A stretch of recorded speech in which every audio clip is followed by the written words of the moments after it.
Good morning all of you. अच्छा, अब तक हमने अपनी क्लास में क्या पढ़ा था? प्रीवियस क्लास में गुप्त साम्राज्य चल रहा है आपका, और हमने लास्ट क्लास जो खत्म करी थी वो कहाँ करी थी? आपकी इस जगह पे विजय नीतियां बता रहे थे। किसकी विजय नीतियां थी आपकी? समुद्रगुप्त की। चलेगा। उपाधि उसने धारण करी थी आपकी सर्व राज्योच्चता की। अपनी क्लास का जो मॉड्यूल है ना वो उस तरीके से है कि एक रिवीजन के हिसाब से रखा गया है, तो इसलिए ज्यादा बातें या ज्ञान देने की कोशिश यहाँ नहीं करेंगे, जैसे आप लास्ट टाइम पे पेपर टाइम पे आपका जल्दी से रिवाइज भी कर पाओ। तो ये हमारी बात हो गई थी। कुछ चीजें एक्स्ट्रा हैं पुरानी क्लास से, उसमें देखिएगा वो क्या है आपका। तो सर्वप्रथम उत्तर भारत की 3 शक्तियों को उसने पराजित किया था, प्रश्न आ जाता है। ठीक है, देखो समुद्रगुप्त ने क्या करा है, उत्तर भारत के 1 दर्जन आपके हराए हैं और दक्षिण भारत के 1 दर्जन, पुरानी क्लास में बात कर चुके हैं। उत्तर भारत वाले में से 3 इंपोर्टेंट कौन से आपके? अच्युत है, नागसेन है और आपके कोतकुलज हैं, इनको हराया है। एक प्रश्न आएगा, ये उत्तर भारत की 3 शक्तियां, इनको कौन से गुप्त शासक ने हराया था? उल्टा बोलेगा, उल्टा बोलेगा कि अच्युत, नागसेन और कोतकुलज को किसने हराया था? समुद्रगुप्त ने। तो कई बार ऐसा होता है एग्जामिनर चीजें सरल ही पूछेगा लेकिन ये डेटा डाल देगा, ये हमें थोड़ा पता होना चाहिए। आगे चलते हैं, देखिएगा। तो विशाल साम्राज्य बनाया उसने कई तरीके से। इन नीतियों के आधार पे उस विशाल साम्राज्य में हम बात करेंगे। उत्तर में आपका हिमालय तक जाता है, उत्तर में हिमालय तक जाता है, और दक्षिण में बात करेंगे तो विंध्य पर्वत तक है। दक्षिण में विंध्य पर्वत तक है। अच्छा, आप कहोगे कि साउथ में ये क्यों नहीं गया? साउथ में उसने अलग नीति से वो किया। कैसा? आपका ग्रहण मोक्षानुग्रह, कल हम पुरानी क्लास में हम बात कर चुके हैं। उन्होंने पहले उनको जीता भी, उनको मुक्त भी कर दिया और अनुग्रह कर दिया। बस यह है कि हमें राजा मानते रहो, हमारा ना ईगो सेटिस्फाइड करो। इस तरीके से ये जो है ना दक्षिण भारत के 12 राजाओं के संघ को हराया भी, लेकिन उनको मुक्त भी कर दिया। ठीक है, तो ये विंध्य पर्वत तक इसका था। उत्तर में क्या है? बंगाल की खाड़ी तक है, और पश्चिम में क्या है? पूर्वी मालवा तक। पश्चिम में पूर्वी मालवा तक। तो देखिएगा इस तरीके से इनका था। ये गुप्तों का नहीं है, ये वाकाटक वालों का है। ठीक है, तो नॉर्थ में आपका कश्मीर से, हिमालय से लेकर के, ठीक है, पश्चिम में कहां तक? पूर्वी मालवा। देखो मालवा प्लेटू यहाँ खत्म होएगा तो आपका पूर्वी पश्चिमी पूर्वी मालवा तो इधर ही रहेगा, वो ज्यादा नहीं था। किसके बारे में बात कर रहे हैं अभी? समुद्रगुप्त। अब दूसरा राजा आएगा तो और बढ़ा देगा। चंद्रगुप्त द्वितीय आएगा तो ये वेस्टर्न सेक्टर को भी जीत लेगा, सारे शक भाग जाएंगे। तो ऐसे करके आपका राज्य बढ़ता है। यहाँ पे विंध्यन तक है किसका? समुद्रगुप्त का। अब आएगा दूसरे वाला। चलो हम थोड़ा वाकाटक देख लेते हैं। ये आपका मैप आ गया, तो वाकाटक ये राजा यहाँ पे क्यों बोल रहा हूं? क्योंकि वाकाटक का एक राजा है जिसके साथ में चंद्रगुप्त द्वितीय अपनी बेटी का विवाह करता है, जिसका नाम है प्रभावती। प्रभावती गुप्त उसका विवाह करता है वाकाटक वंश के एक राजा से। ठीक है। अच्छा, वाकाटक आपके ब्राह्मण हैं, इनमें शादी करता है। बाद में कहते हैं, अभी कहानी बताऊंगा जब चंद्रगुप्त के नाम पे आएंगे। ठीक है, ये सारी चीजें आपकी तो उठा लेते हैं। आपकी अन्य विशेषता क्या है? किसकी? आपकी समुद्रगुप्त की। अभी हम टॉपिक इसलिए मैंने दूसरा छेड़ा नहीं, क्योंकि फिर देखो सीक्वेंस टूट जाता है। प्रभावती की बात करूंगा तो चंद्रगुप्त के टाइम पे करूंगा, ज्यादा सही रहेगी। तो इसमें अन्य विशेषता किसकी बात करेंगे? समुद्रगुप्त की क्या है? कवि भी है, संगीतज्ञ भी है तथा विद्या का संरक्षक है। उपाधि धारण किया इसने कविराज। प्रश्न कैसे बनेगा? देखो हर एक लाइन के पीछे अब हमारा तरीका क्या रहता है, पेपर में कैसे पूछा जाएगा। निम्नवत में से किस गुप्त शासक ने कविराज की उपाधि धारण की या कविराज बोला गया उसको? समुद्रगुप्त है। और इसी की क्या है, जो मुद्राओं पे वीणा बजाते हुए किसकी है? ये कई परीक्षा में पूछा गया, समुद्रगुप्त ही है। संगीतज्ञ भी है, विद्या का संरक्षक भी है, कविराज है, कवि भी है। प्रसिद्ध बौद्ध भिक्षु वसुबंधु का संरक्षण दिया किसने? समुद्रगुप्त ने। प्रश्न फिर आएगा कि वसुबंधु जो प्रसिद्ध क्या है? वसुबंधु कौन है? आपके बौद्ध भिक्षु है। इनको प्रश्रय या संरक्षण किसने प्रदान करा? किस गुप्त शासक ने? समुद्रगुप्त ने। हर प्रश्न समझ में आ रहा है किस तरीके से उसका लहजा बनेगा पेपर में पूछने का? आंसर वही समुद्रगुप्त रहेगा बार बार, लेकिन प्रश्न कैसे बदलेंगे ये भी ध्यान रखना। वसुबंधु बड़ा नाम है बौद्ध भिक्षुओं में। वसुबंधु की कहीं चर्चा आई है? बताओ। हाँ, वसुबंधु चल बात में करना है। श्रीलंका का शासक है जिसका नाम है मेघवर्ण। ये प्रश्न आता है एग्जाम में, मैंने रेड से कराया आपका मार्क। इसने गया में एक बौद्ध मठ बनाने की अनुमति मांगी। नाम पहले नाम ध्यान रखो, पूरी लाइन क्या होती है उससे लेना देना नहीं होता, वहां से कीवर्ड निकालना है। अच्छा, श्रीलंका के शासक का नाम क्या है? मेघवर्ण। गया में एक बौद्ध मठ बनवाना था, उसकी अनुमति मांगी किससे? समुद्रगुप्त से। अब प्रश्न आएगा, श्रीलंका के शासक मेघवर्ण ने किस गुप्त शासक से गया में बौद्ध मठ बनाने की अनुमति मांगी? समुद्रगुप्त से। क्यों? क्योंकि सर बौद्ध मठ की बात करोगे तो श्रीलंका में कौन सा धर्म है? बौद्ध। सही है? ऐसे अब प्रश्न रहेगा, समुद्रगुप्त से गया में बौद्ध मठ बनाने की अनुमति किस आपके श्रीलंका के शासक ने मांगी? मेघवर्ण ने। तो एक ही जो आपका लाइन है, एक ही जो वो है ना, उसी को किस तरीके से आपका क्वेश्चंस में प्रयोग जा सकता है, आप समझ गए। विशाल बौद्ध विहार बन गया के रूप में विकसित हुआ, बाद में देखोगे बौद्ध विहार बड़े लेवल पे बना है। तो मेघवर्ण ने बनाया है। अनुमति किसे ली? आपकी समुद्रगुप्त से। आगे चलेंगे, ताम्रपत्र में समुद्रगुप्त को उपाधि दी गई है परम भागवत की। तो परम भागवत की उपाधि किसने धारण करी? आपके समुद्रगुप्त। उसके ताम्रपत्र से पता चलता है। आगे चल के इसका बेटा होएगा कौन? चंद्रगुप्त। चंद्रगुप्त ने भी परम भागवत की उपाधि धारण करी है। परम भागवत का मतलब वो दिखाता है कि मैं ना, भागवत बोले तो वैष्णव धर्म से जुड़ा हुआ है, ठीक है, ब्राह्मण धर्म से जुड़ा हुआ है, ठीक है। परम भागवत की उपाधि कौन कौन धारण करता है? समुद्रगुप्त, उसका बेटा चंद्रगुप्त। ऐसे करके प्रश्न पूछे जा सकते हैं। बड़ी परीक्षा में आजकल टेंशन देने लगते हैं। ये कहते हैं 3-4 लाइनें दे रखी होती हैं, फिर कहते हैं आपका 1 सही है, 2 सही है, 3 सही है, कोई भी सही नहीं है।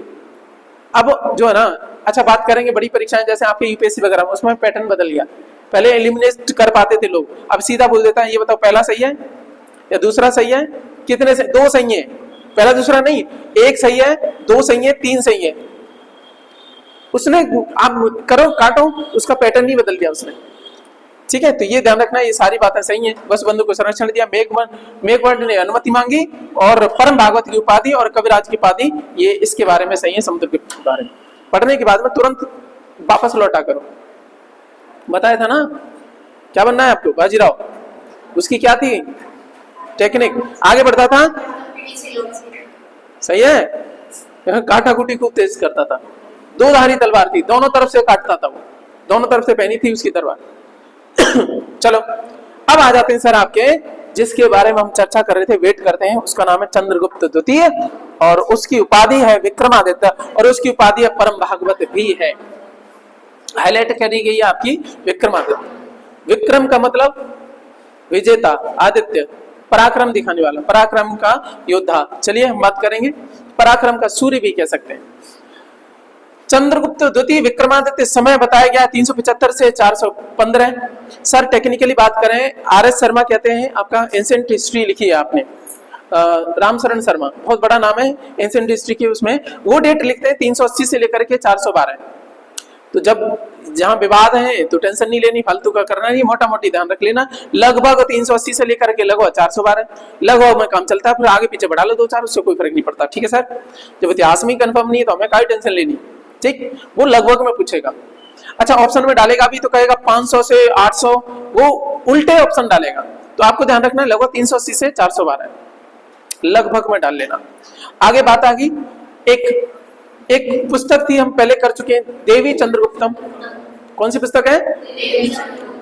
देवी चंद्रगुप्तम। इसमें क्या है, इसने किसको हराया? शक राजा को हराया है, शक राजा को हराया है और रामगुप्त को भी, दोनों को।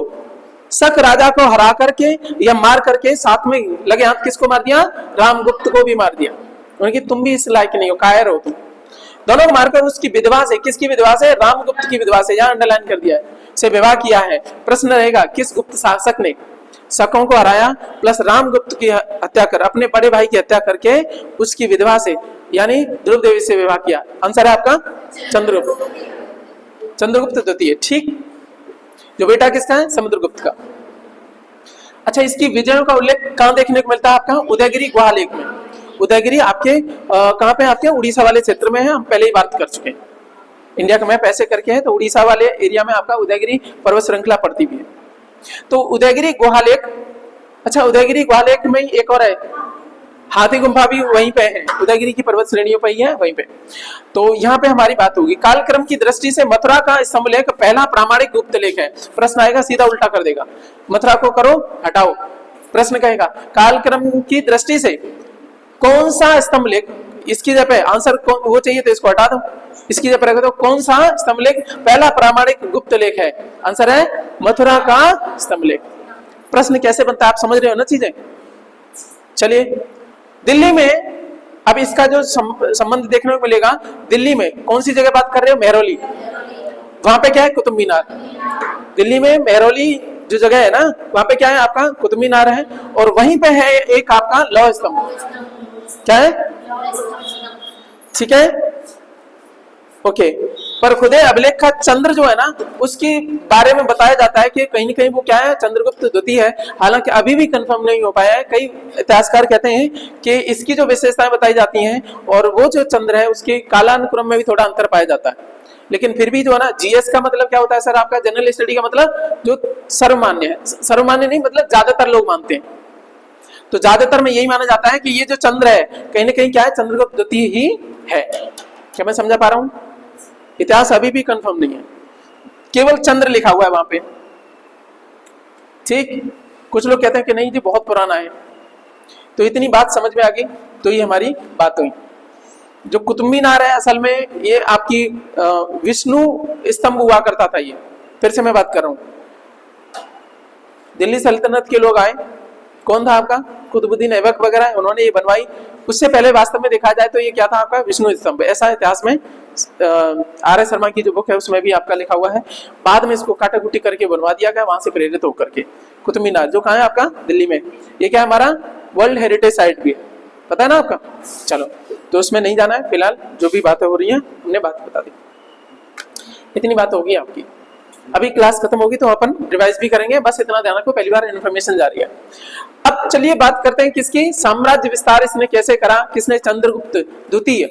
और विक्रमादित्य की उपाधि कब कैसे हासिल हुई उसकी चर्चा करेंगे। अब फिलहाल अभी तक क्या है भाई साहब, चंद्रगुप्त द्वितीय है, इनको विक्रमादित्य की उपाधि मिलेगी तब हम बात करेंगे। चंद्रगुप्त विक्रमादित्य बाद में बात करेंगे। सबसे पहले बात करेंगे, इसने जो है ना विजय के माध्यम से भी साम्राज्य का विस्तार किया, साथ में वैवाहिक संबंध बना करके भी साम्राज्य का विस्तार किया, दोनों तरीके से। कुछ जगह जीती भी, कुछ जगह शादी संबंध कर लिए, हो गया काम खत्म। ठीक है, तो वैवाहिक संबंध में बात करेंगे। नाग राजकुमारी है जिसका नाम क्या है, कुबेर नागा, इससे शादी कर ली और कुछ न कुछ मिला दहेज में, राजा है तो राज्य मिलते भाई। चलिए अब प्रश्न करते हैं सर मध्य भारत को लेकर के। मध्य भारत में, मध्य भारत से संबंध क्या है, वाकाटक वाला एरिया दिख रहा है आपको, मैंने अभी दिखाया था मैप में।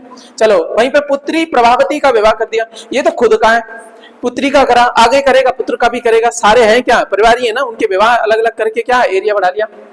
अरे वो तो नहीं लड़ेंगे ना, तो प्रभावती गुप्त का विवाह करा रुद्रसेन थर्ड के साथ में। रुद्रसेन है, ध्यान रखना, क्योंकि एक रुद्र और आएगा, थर्ड नाम उसका भी है, लेकिन ये रुद्रसेन है, ध्यान रखना। और ये किससे संबंध रखता है सर, वाकाटक से। वाकाटक अभी हमने पढ़े थे, कहाँ है आपके, ये देखो इस वाले इलाके में। अब देखो चंद्रगुप्त का एरिया ये वाला था, पूर्वी जो आपका मालवा था ये तो हाथ में था ही, उसके बाद में पश्चिमी मालवा किनके हाथ में था, वाकाटक वालों के। कहते हैं कि प्रभावती गुप्त का विवाह रुद्रसेन तृतीय के साथ में कराया गया। कुछ दिनों के बाद में आपका क्या, रुद्रसेन तृतीय नहीं रहे दुनिया में, अब क्या है, लली रह गई ना, तो कोई दिक्कत नहीं, वहां से काम चल रहा है। अब इस वाले एरिया को जीत लेगा, यहाँ पे जो शक वगैरह है ना ये तो आ ही गया, अब प्रत्यक्ष रूप से उसी के कंट्रोल में आ गया। अब ये छेड़ेंगे नहीं, जब ये आक्रमण करेगा यहाँ से कोई टेंशन नहीं, अपना ही माल है, यहाँ तो अपना ही मोहल्ला है, क्योंकि बिटिया है यहाँ पे, वो भी पति नहीं है कि वो साम्राज्य बन चुकी है। ठीक है, साम्राज्य बन चुकी है, तो लली तो मारेगी नहीं, तो इधर से जो बच गए दोनों तरफ से हो गया। तो ये जो शकों को हरा दिया उसने, इस तरीके से हराया। ठीक है, चलो कहां पे पहुंच गए, इसका विवाह जिससे कर दिया, इससे संबंध हो गया। अब चले पुत्र का, कुमारगुप्त, इसके बाद में कौन आएगा, कुमारगुप्त, इसका क्या है, पुत्र। तो दोनों ही आपके क्या है, बड़े नाम है। कुमारगुप्त किसकी जगह लेगा आपका, चंद्रगुप्त द्वितीय विक्रमादित्य, ये बनेगा अगला राजा है। इसकी शादी करवा दी कदम्ब शासक, कदम्ब शासक, उसका नाम क्या है, काकुत्सवर्मन। फिर बोलिए काकुत्स, तातकली आदि वावंशी नहीं है, काकुत्सवर्मन, इसकी पुत्री से करा दिया। और काकुत्सवर्मन कदम्ब शासकों की बात करेंगे तो कोंकण और नॉर्थ कर्नाटक वाला जो इलाका है, ठीक है, फिर से हम बात करेंगे, देखो आजा वहीं पे।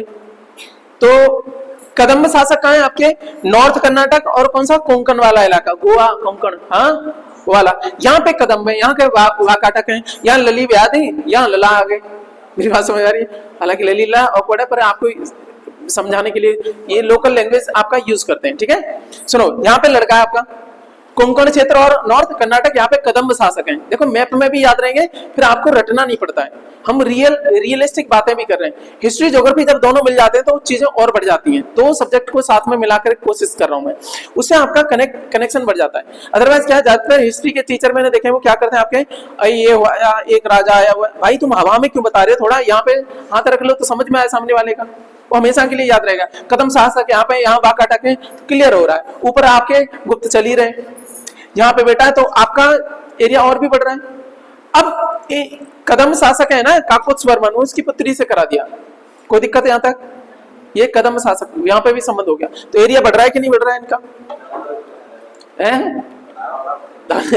धकाधक बढ़ रहा है। चलो यहाँ पे बात आ गई। अच्छा, इनकी जो राजधानी है किनकी? कदम्ब वालों की, क्या है? बनवासी। फिर से बोलो, क्या है? बाद में देखोगे तो इसका नाम हो गया है बेलगांव। बेलगांव में कांग्रेस के अध्यक्ष कौन बनते बताओ? बताओ, गांधी जी का नाम सुना है? मर जाओ। चलो, तो आगे हम बात करेंगे, ध्यान रखना कौन सा? बनवासी पुराना नाम है, आधुनिक समय में उसको बेलगांव बोला जाता है, उसकी चर्चा करेंगे आगे चल के। सर इतनी बात समझ में आ गई कि मध्य भारत में भी हो गया, ये भी चर्चा समझ में आएगी। मध्य भारत में तो कौन है आपकी? प्रभावती है। उसके बाद में ये कुमारगुप्त थोड़े कदम्ब में चले गए, ये वाकाटक से इनका संबंध हो गया, तो न तो वाकाटक लड़ेंगे इनसे, नहीं कदम्ब लड़ेंगे, दामाद है भाई। तो इन ऐसे करके सिस्टम चल रहा है। सर अब देखो, जैसे ही पुत्री का संबंध किसे? मध्य भारत से, तो इसका फायदा क्या हुआ कि पश्चिमी मालवा भी किसके कंट्रोल में आ गया? इनके में। पूर्वी पे तो ये थे ही, इससे पहले समुद्रगुप्त के टाइम पे हमने एरिया देखा था। देखो पूर्व में क्या है इनके, इधर इधर नहीं, इधर क्या है? बंगाल की खाड़ी, और इधर क्या है? पूर्वी मालवा। मालवा यहाँ है, मालवा का पूर्वी वाला हिस्सा, वो कंफ्यूज मत होना। पश्चिम में क्या है? पूर्वी मालवा। पूर्वी शब्द से कंफ्यूज हो गए क्या? ठीक है, मालवा है, मालवा का पूर्वी हिस्सा, ज्यादा इधर नहीं थे ये। दक्षिण में क्या था आपका? विंध्यन वाला। नॉर्थ में क्या था? हिमालय वाला। हिमालय में भी आपका कुछ जगह ज्यादा डिटेल करने की जरूरत नहीं, बड़ी क्लास होती तो आपके बात करते, जरूरत से ज्यादा हो जाता। ठीक है, अब आ जाओ यहाँ पे पश्चिमी मालवा हो गया प्लस गुजरात, दोनों जीत लिए, इसके किस में आ गए? कंट्रोल में आ गए। और आपको देखो गुजरात से ही जुड़ा हुआ है क्या आपका? पश्चिमी समुद्री तट। क्या समुद्री तट तक ये पहुंच गया? क्या व्यापार बढ़ेगा? एग्जैक्टली बढ़ेगा। ठीक है, अब इसको फायदा होने लगा। ये कारण था कि बहुत ज्यादा पावरफुल हो गया था चंद्रगुप्त द्वितीय, विक्रमादित्य बाद में उसकी उपाधि धारण करी। चलिएगा, अब ये पश्चिमी मालवाई में क्या था आपका? जब ये कंट्रोल हो गया, यहीं पे थी आपकी उज्जैन, यानी को कहते हैं उज्जैनी। देखो कहानी को लेके आ रहा हूं आपको, बहुत बेहतरीन आनंद आने वाला है। ठीक है, तो क्या है? पश्चिमी मालवाई की राजधानी हुआ करती थी उज्जैन, और ये इसको द्वितीय राजधानी बना लिया इसने। तो इनकी अब तक राजधानी क्या थी? पाटलिपुत्र, और बाद में कहते हैं कि जो गुप्त साम्राज्य उसकी राजधानी पाटलिपुत्र ही रही मेन रूप से। लेकिन दूसरी राजधानी चंद्रगुप्त द्वितीय के टाइम पे कौन सी आ गई? उज्जैन भी बन गई। और आपको पता है प्रथम पाटलिपुत्र थी, मैं समझा दिया आपको, बाद में भूल जाओ इसलिए। ठीक है, यहाँ पे चलते हैं। अब यहाँ उज्जैनी का कैसे प्राप्त हुई, किन से इन्होंने हत्याया, उसके बारे में बात करते हैं। चंद्रगुप्त द्वितीय और शकों की लड़ाई होगी। तो उज्जैनी के अंतिम शक शासक का नाम क्या है? रुद्रसेन तृतीय। ये हम चर्चा कर चुके हैं। शकों को जब हराया है ना, अंतिम शक शासक कौन है आपका? रुद्रसेन तृतीय। रुद्रसेन तो वाकाटक वाला है, वो तो उसका क्या है? दामाद है। रुद्रसेन क्या है? शकों का। इसको हराया है सर, इसको पराजित किया, यही तो आता है। अंतिम शक को किसने हराया? चंद्रगुप्त द्वितीय ने हराया। नाम क्या है? और ये इसका संबंध कहाँ है? उज्जैनी से। इसको हरा दिया है, और इसके हराने के बाद उपाधि धारण करी है विक्रमादित्य की। कौन सी? विक्रमादित्य की। विक्रमादित्य का मतलब होता है पराक्रम का सूर्य, विक्रम धन आदित्य, पराक्रम दिखाना। तो विक्रमादित्य की उपाधि धारण करी है। अब देखो, अब एक और एरिया को मैं आपको एक्सप्लोर करना चाह रहा हूं। उज्जैनी से संबंध है किसका आपका? शक शासक रुद्रसिंह थर्ड का। इसको हराया किसने? चंद्रगुप्त द्वितीय ने। इसने उपाधि धारण करी है विक्रमादित्य की।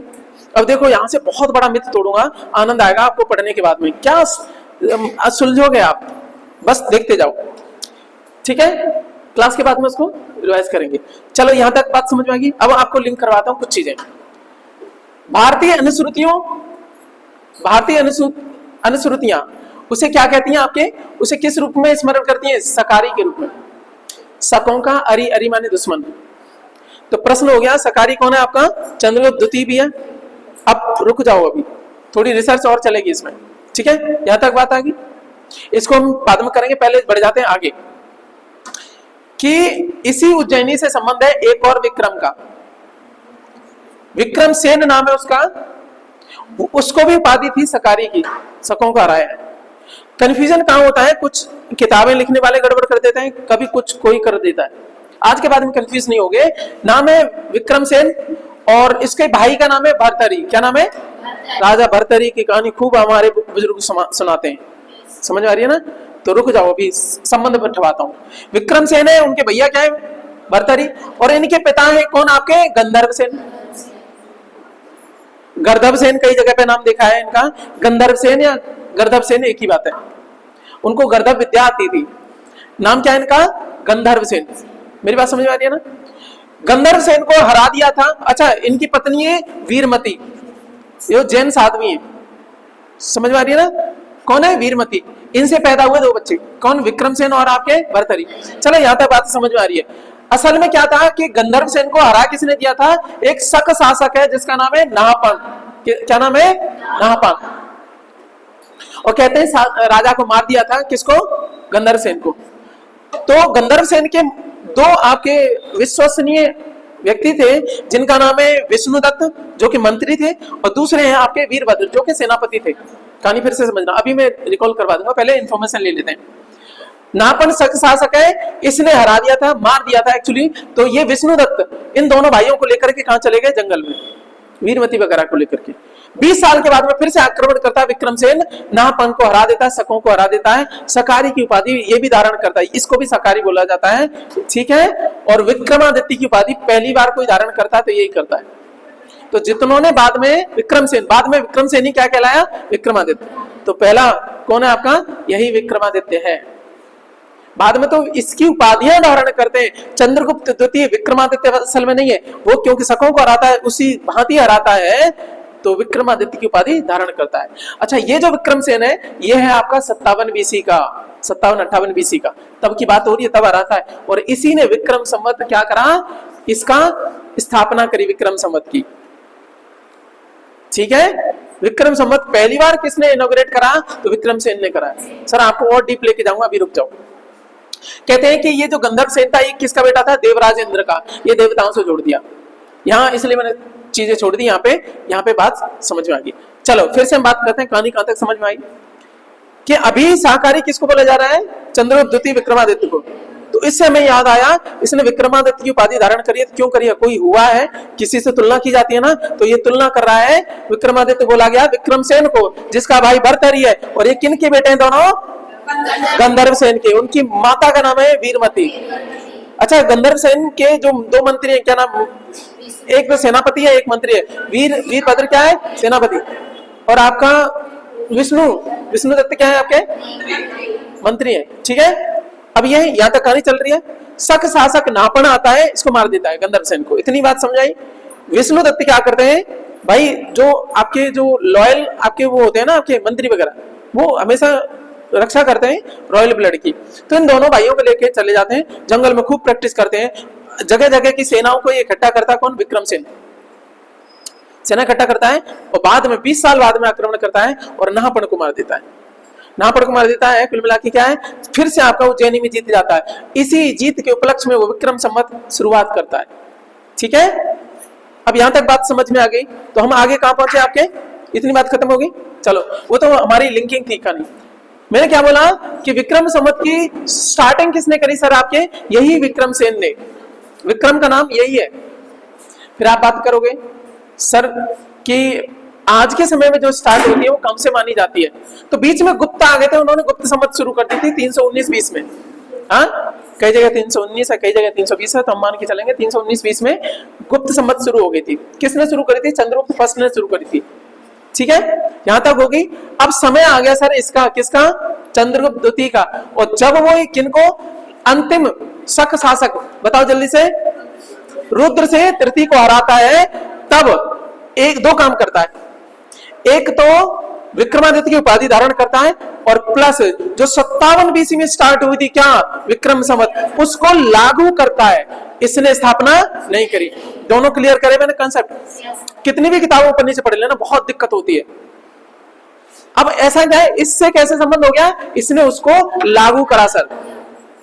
प्रश्न आएगा विक्रम संवत, इसको लागू करने वाला शासक कौन है? चंद्रगुप्त द्वितीय विक्रमादित्य है। इसको स्टार्ट किसने करा, मतलब कहने का मतलब क्या है, इसने किसने आपका स्थापना करी? तो वो है विक्रमसेन वाला, वो पुराना वाला।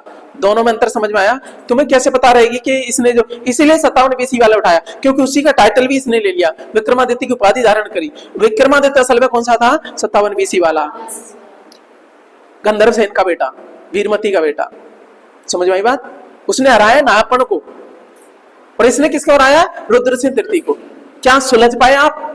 बहुत ज्यादा किताबों में कहीं पे भी देख लो, विकी वगैरह में भी देख लो, बहुत सारी उलझन थी, मैं सुलझा पाया हूँ, वैसी उम्मीद है मेरे को। आगे चलिएगा। विजय के उपलक्ष्य में, विजयोपलक्ष्य, मालवा क्षेत्र में चांदी के सिक्के चलवाए इसने। व्याघ्र शैली के प्रश्न आएगा, व्याघ्र शैली के चांदी के सिक्के मालवा क्षेत्र में, मालवा यही वाला है ना? अरे मालवा ही तो जीता है इनसे, पश्चिमी मालवा, इसलिए वहां पर चांदी के सिक्के चलवाए। ठीक है, व्याघ्र शैली के। और गुप्त संवत के स्थान पर विक्रम संवत लागू किया। सर क्या मैं बता पा रहा हूं, क्लियर कर पा रहा हूं? दूसरी बात, विक्रम संवत के पुराने नाम क्या है? इसको कृत संवत भी बोला गया, इसको मालवा संवत भी बोला गया, क्योंकि शुरुआत में मालवा वाले एरिया में था। गुप्तों के टाइम पे गुप्त अपनी संवत्ति, बाद में इसको लागू कराया किसने? सेकंड ने, चंद्रगुप्त सेकंड विक्रमादित्य। क्या मैं सुलझा पाया? कोई प्रश्न हो तो बता दीजिएगा, आगे चलते हैं। अब बात करेंगे चंद्रगुप्त द्वितीय जो विक्रमादित्य है, इसका कार्यकाल विजयों के लिए नहीं जाना जाता है, उसने आक्रमण करे ये करे उसके लिए नहीं जाना जाता है। उसका जाना जाता है किसके लिए? कला और संस्कृति के लिए, कला और साहित्य के लिए जाना जाता है। वो अनुरागी था, इनका कला और साहित्य का अनुरागी था। अनुरागी का मतलब उसे प्रेम था इन चीजों से। चलिए, इसके दरबार में कहा जाता है कि 9 विद्वानों की मंडली थी, जिनको नवरत्न बोला जाता है। प्रश्न एक और है सर, नवरत्न को, इन्हीं को कई जगह, कोई कुछ जगह पे कहां दिखाया गया आपका? वो जो विक्रमसेन वाला, वहां पे भी दिखाया गया, और इसके दरबार में भी दिखाया गया किताबों में। अब सर एक चीज तो डिबेट में आ जा रही है, कालिदास की बात करेंगे तो सर ये उसी टाइम के 57 बीसी के लगभग है, तो यहाँ पे बड़ा झमेला है सर। जो जीएस में पूछा जाता है वो उसी को लिंक करके पूछा जाता है। मैं टेक्निकल बात भी करके चलूंगा, मैं, मेरी बात समझ में आ रही है ना? क्योंकि इनकी बात करेंगे तो बहुत पुराने सर, ये इस टाइम पे है ही नहीं है। कुछ चीजें ऐसी हैं, इसमें बड़ा ड्रामा सा कर रखा है। जैसे चलो अब बात करते हैं, नवरत्नों की हमने चर्चा करी, हम इसी में लेके चलेंगे अभी समझने के लिए। वो एग्जामिनर के ऊपर छोड़ देंगे कहाँ पूछ रहा है, क्योंकि अभी भी डिटेल हुई नहीं है कहीं पे, क्योंकि दोनों ही के उसमें माने जाते हैं। तो हम मान के चलेंगे विक्रमादित्य के 9 रत्न है ये, अब कोई सा भी सेट कर लो। हालांकि जीएस के हिसाब से सेकंड को ही माना जाता है, लेकिन यहाँ पे ये कलेश पैदा कर देते हैं क्योंकि कालिदास का समय सर बीसी में जाता है। ठीक है ना? चलो तो देखिएगा यहाँ पे, तो 9 रत्नों में पहले आपके कालिदास, हम पुराने उसमें याद करवा चुके हैं। ये राज कवि हैं, इनकी थोड़ी डिटेल करेंगे, मेमोरी टेक्निक से मैंने याद करवाया, उसको पुराने में ही देख लेना, मन करे तो, नहीं तो कोई बात नहीं आपके लिए। दूसरे आपके छपड़क, छपड़क आपके बौद्ध सन्यासी हैं। आपके क्या है? बौद्ध सन्यासी। अमर सिंह है, इन्होंने लिखा है अमर कोश। प्रश्न आता है अमर कोश की रचना किसने करी? अमर सिंह ने। थोड़ा डिटेल करके दिखाते हैं आपको।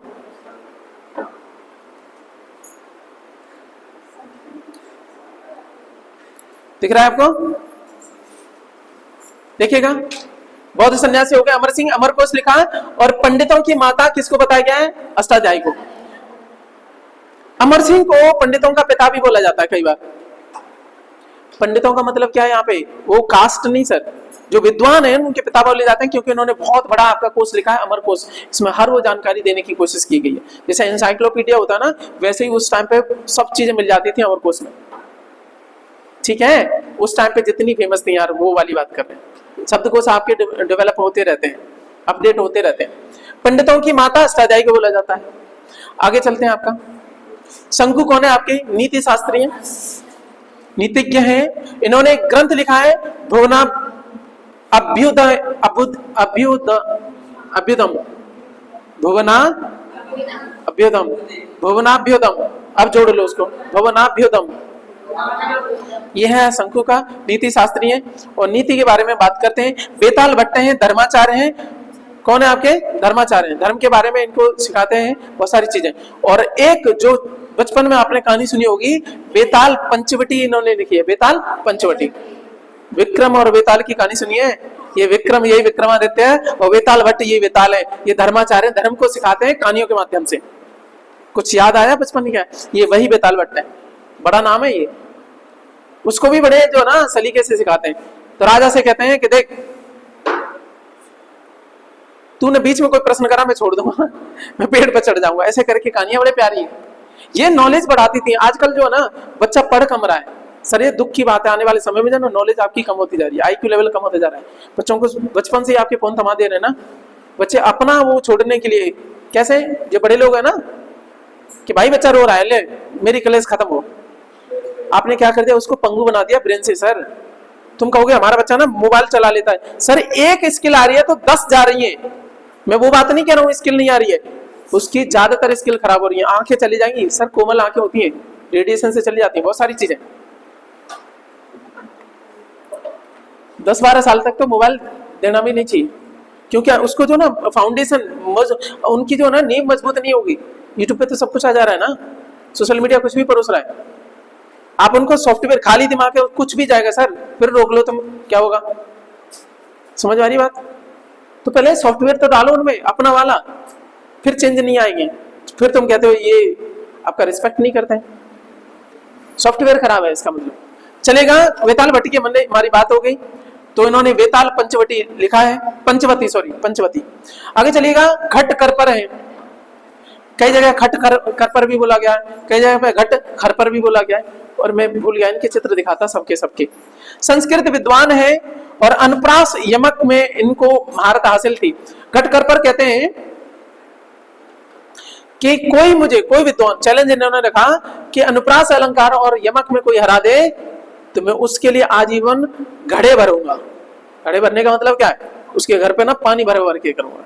तो इतने बड़े विद्वान थे, संस्कृत के विद्वान थे, बस इतना ही ध्यान रखना। घट कर आगे हैं आपके धन्वंतरी। सर मैंने 3 ही रेड क्यों करे, यही आपको याद रखना है, बाकी ज्यादा इंपॉर्टेंट नहीं होते।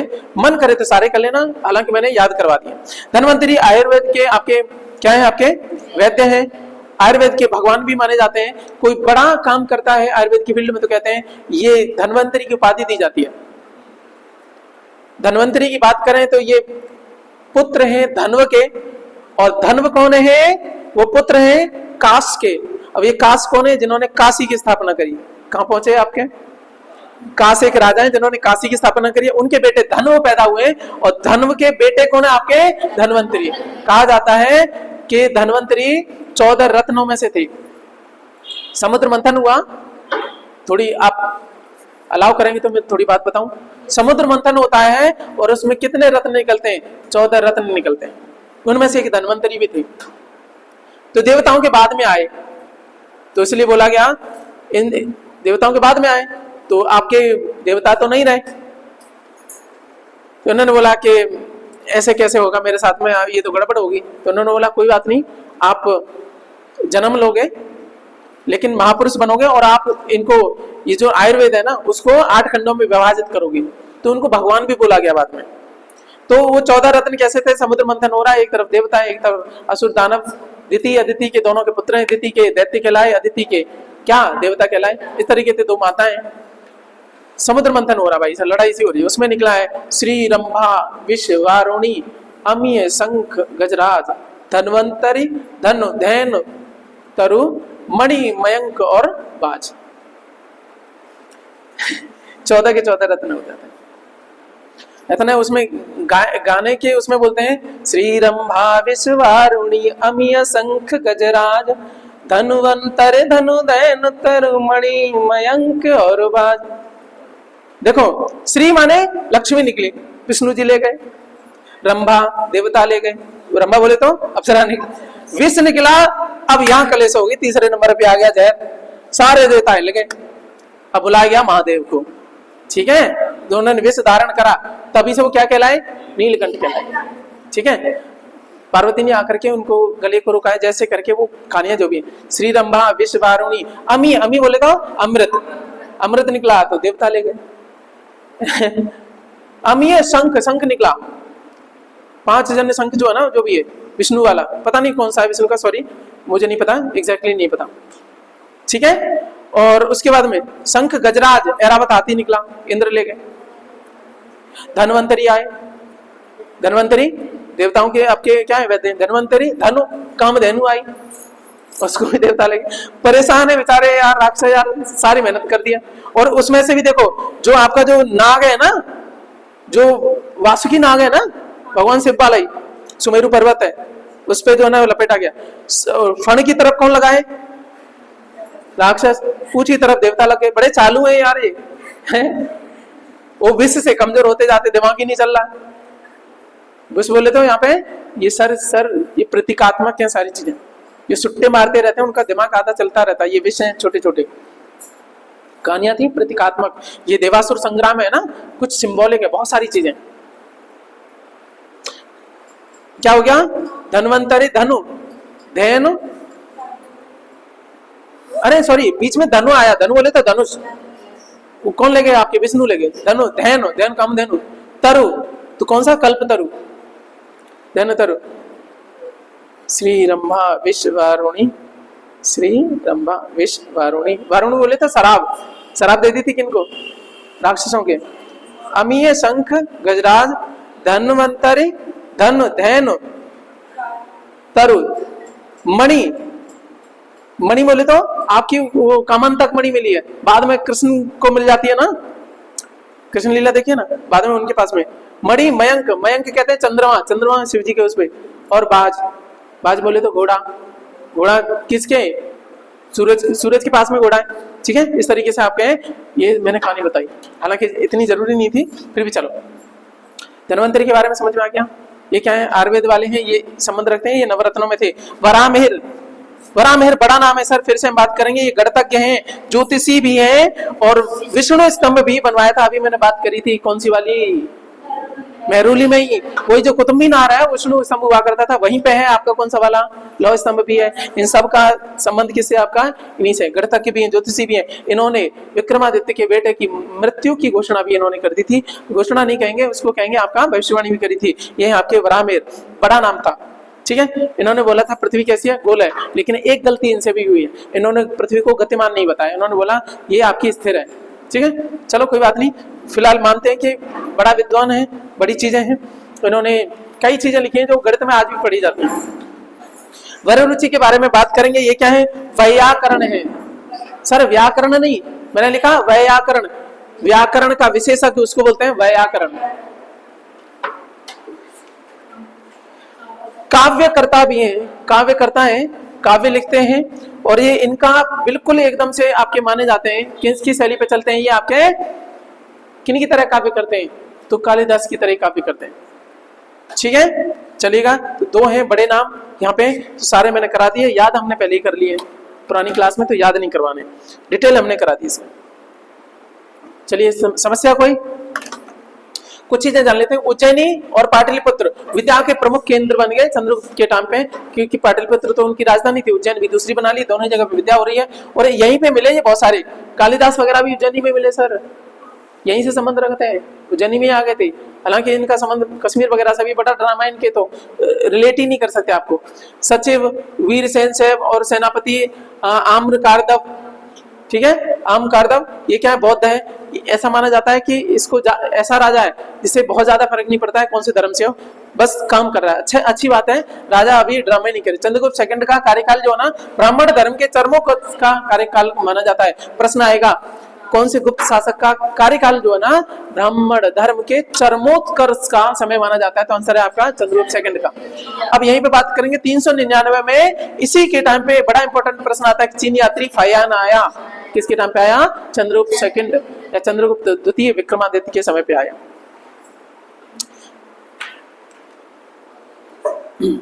एक है आपका मध्य एशिया से आया, वो कहां पे, पेशावर आया, पेशावर से ताम्रलिप्ति, ताम्रलिप्ति से आपका श्रीलंका गया, फिर उसके बाद में पूर्वी द्वीप, फिर उसके बाद में आपका कहां पे गया, आपका 414 में चीन चला गया। ये आपकी यात्रा है।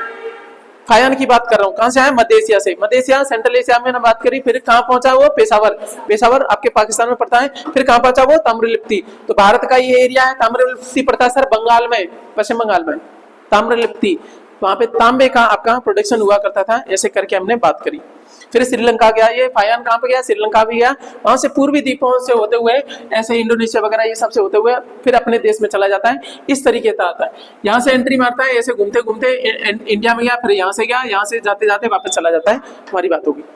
मध्य देश ब्राह्मणों का देश है। इसने इसके अकाउंट से पता पड़ती है इसने क्या क्या बोला है कि मध्य देश में कौन है? ब्राह्मण है। और यहाँ पे मृत्यु दंड नहीं दिया जाता, अर्थदंड दिया जाता है। तो फायन के अनुसार मध्य देश में मृत्यु दंड नहीं है। जीवित प्राणी की हत्या नहीं की जाती है। ठीक है, एक्सेप्शन है चांडाल।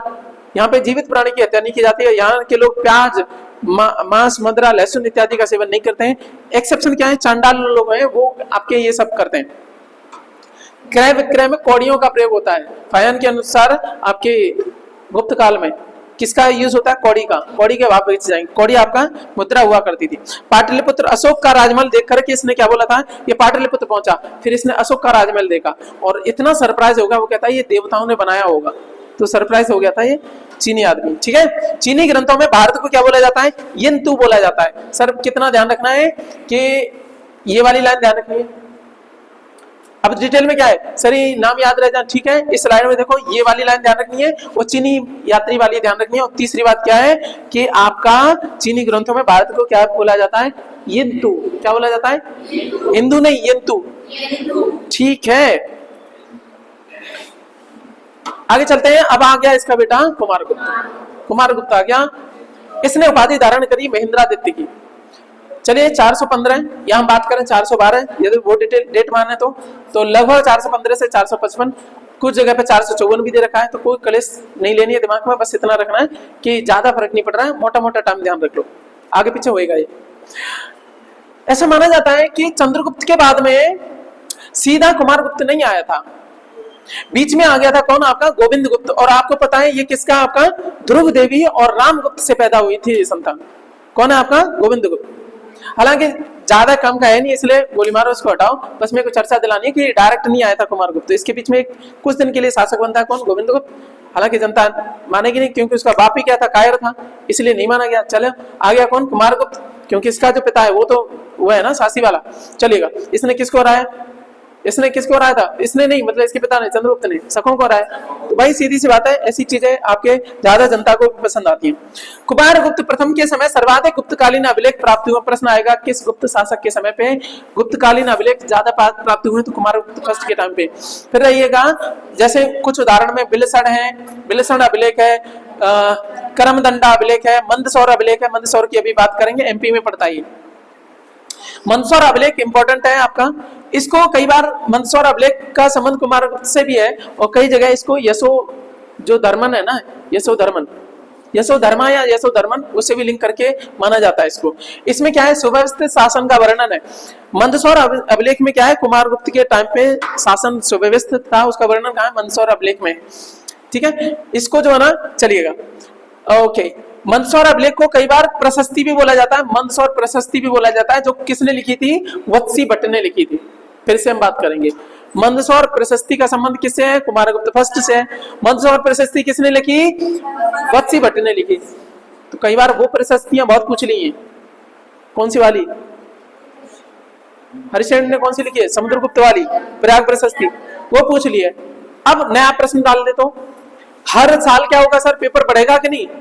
टेक्निकल होगा। तो कहेगा मंदसौर प्रशस्ति का संबंध किस गुप्त शासक से? कुमारगुप्त से।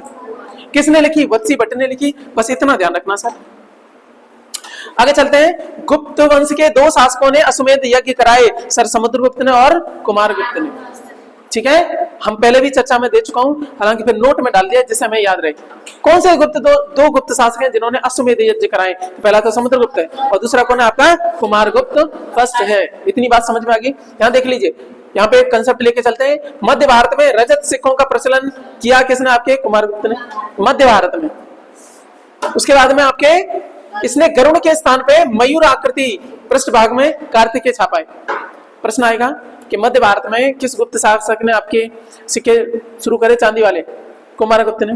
साथ ही उन पे गरुड़ के स्थान पे अब क्या आ गया, क्या ब्राह्मण धर्म का चरमोत्कर्ष कहाँ है आपका, चंद्रगुप्त द्वितीय के टाइम पे। अब इसने क्या करा है, गरुड़ की जगह पे क्या है, विष्णु को नहीं मान रहा है, ये किसको मोर को ले आया है। मोर किसका मान है, कार्तिकेय का। कार्तिकेय किसकी संतान है, शिव जी की, यानी ये शैव धर्म से संबंध रखता है। कुछ कहानी समझ में आ रही है ना, तो यही रहेगा। किस गुप्त शासक ने गरुड़ के स्थान पे मयूर को अपने उसमें सिक्कों पे चिन्ह आकृति उभारी, तो उभरवाई, तो वह आपका कुमारगुप्त वाला, ठीक है। तो कुमारगुप्त जिसके लिए सबसे ज्यादा जाना जाता है वो है आपका, अभी बात करेंगे, ये वाला पॉइंट इंपॉर्टेंट रहेगा, वो है आपका नालंदा विश्वविद्यालय की स्थापना करवाई इसने। क्या करवाई, और नालंदा विश्वविद्यालय को बोला जाता है ऑक्सफोर्ड ऑफ महायान। सीधा प्रश्न आएगा, ऑक्सफोर्ड ऑफ महायान को किसको बोला जाता है, नालंदा विश्वविद्यालय। दूसरा ऑप्शन में देगा आपका कौन सा, कोई तक्षशिला दे देगा, चौथा दे देगा विक्रमशिला, ऐसे करके ऑप्शन बना सकता है। तुम्हें पता है तो ठीक है, नालंदा वैसे भी बौद्धों से संबंधित था, तो महायान का संबंध किससे, बौद्ध धर्म से, यहीं से लिंक कर सकते हो। अब ये क्या है, वहां कैसे लिंक करेंगे, याद करेंगे तो इससे हो जाएगा साथ। एक विशेषता इसकी और है कि पुष्यमित्रों को इसने पराजित करा, इसके टाइम पे पुष्यमित्रों का आक्रमण हुआ, इसने पराजित करा कुमारगुप्त ने। अंतिम समय की बात है, चलेगा। अब आ जाते हैं, कौन है आपका, स्कंदगुप्त। कौन आ गया आपका, स्कंदगुप्त। इसको कुमारादित्य भी बोला जाता है। क्या बोला जाता है, अच्छा एक चीज बताओ, अभी इंग्लिश फिर आपकी नहीं हो पाएगी, क्या करें। चलिए आज के लिए इस पार्ट में इतना ही, नेक्स्ट देखेंगे, ठीक है। चलिए खुश रहिए, ख्याल रखिए।